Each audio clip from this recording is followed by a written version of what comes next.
محترم ناظرین، اللہ تبارک و تعالی نے حضرت عیسیٰ علیہ السلام کو بہت ساری خصوصیات سے نوازا تھا، بہت ساری خصوصیات حاصل ہے۔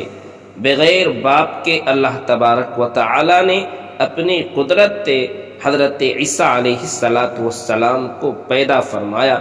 ان کی والدہ حضرت مریم علیہ السلام پر جب قوم نے الزام لگایا تو معجزہ کے طور پر پیدائش کے بعد ہی حضرت عیسیٰ علیہ السلام نے اپنی والدہ کی پاکی اور عصمت کو بیان کیا کہ میں اللہ کا بندہ اور اس کا رسول ہوں۔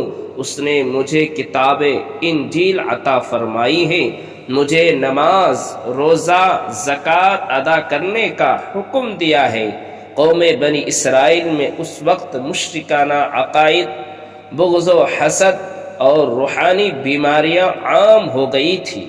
اللہ کے احکام میں تبدیلی کرتے، انبیاء کرام علیہ السلام کی مخالفت کرتے، ان کی بدبختی یہاں تک پہنچ گئی تھی کہ رسولوں کے قتل سے بھی نہیں ڈرا کرتے تھے۔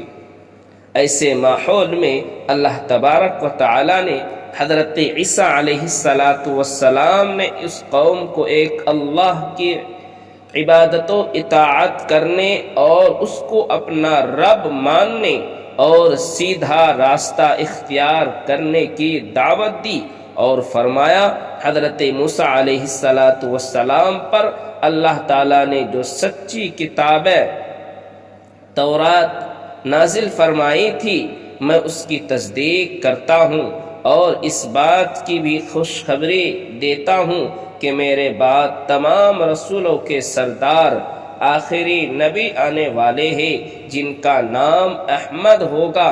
تم ان پر نازل ہونے والی کتاب قرآن کریم پر ایمان لانا اور ان کو سچا رسول جاننا، جو ان کے دین پر چلے گا وہی کامیاب ہوگا۔